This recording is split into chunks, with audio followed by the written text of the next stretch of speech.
you try to stay ahead by visiting all the other potato growing areas and go to trade shows and see what somebody else is doing. Don Allen has done a lot more traveling than most PEI potato growers. For more than 50 years, he's worked at designing and building better equipment for potato farmers. He turned Allen Potato Handling into a very successful PEI company that helped the growing industry here succeed. I think everyone that's designing or building equipment, they lean on the other guy and what he did.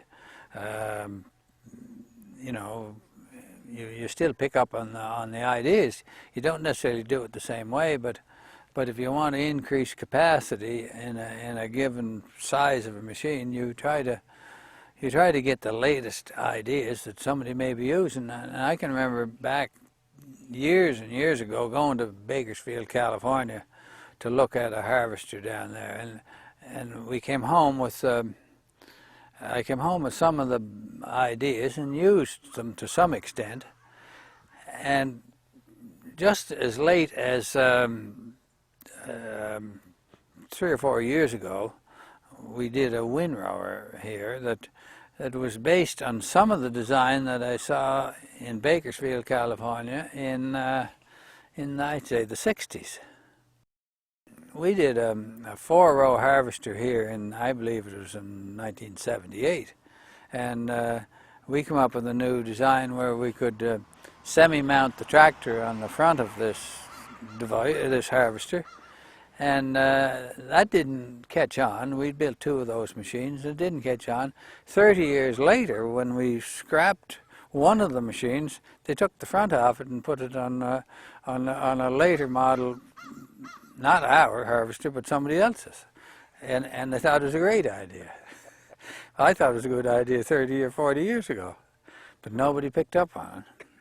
I suspect there must have been moments where there was a bit of conflict between the equipment business and your farming operation, or are we able to meld those two together? Oh, they stayed. They fit. It was a very good fit. Oh, yeah. You needed the farm to test and try things out that.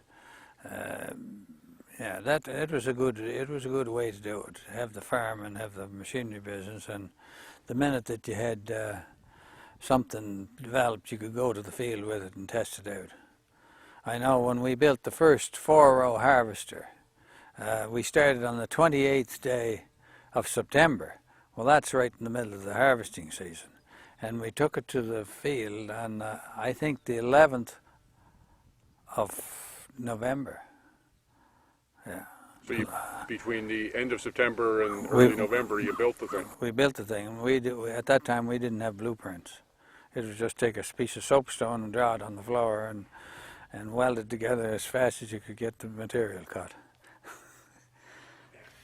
And you were saying it was sort of in the 60s when things started to get a little bit more mechanized? I think I'm correct in saying that. We went to bulk.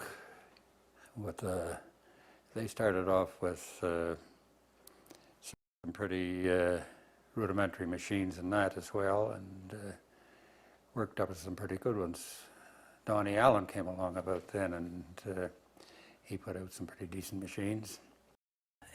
You don't do any of this. You do anything that you do if you're running a business. You don't necessarily do it for the money that's in it. You do it mostly for the satisfaction that's in seeing something work properly and work, you know, good sound mechanical design. And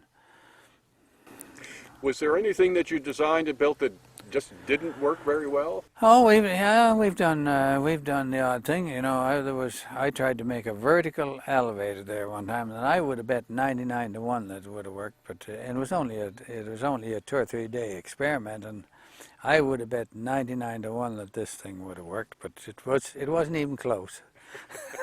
And this was to move what? To move? Well, it was to take potatoes from one level, let's say 2 feet from the ground, and elevate it up to about 6 feet. And I thought that this should have worked, but I don't get upset, you know. That's not the first thing that didn't work. But most things Don Allen constructed worked well. However, he says you need all the parts. He remembers an international sale where the government tried to shortchange the deal. Because I know back here a few years ago, the federal government were doing a project in Poland. And I don't know what, provincial governments were somehow involved in it, along with the federal government. And they came out and they started with $700,000 to send this. They went to Poland and they built a warehouse. And then when they got here, they had $36,000 left to buy equipment with. Well, the equipment that I said that needed to go over there was $45,000. Well, they said, we'll just leave this piece out of the middle. No, I said, you're not going to leave that piece out. You're either going to take what's going to work or you're not going to get any. So they decided they better go find a few more dollars somewhere else, and they went over there, and I haven't heard from it since. But it would have been crazy to send it over without all the pieces. Wasn't going to work. Don Allen has now sold his company. He lives just down the road, so he won't have to travel far for a consultation. And he's got a couple of more ideas for machines in his head. The enthusiasm for designing and making things that work he felt first as a 23-year-old hasn't left him.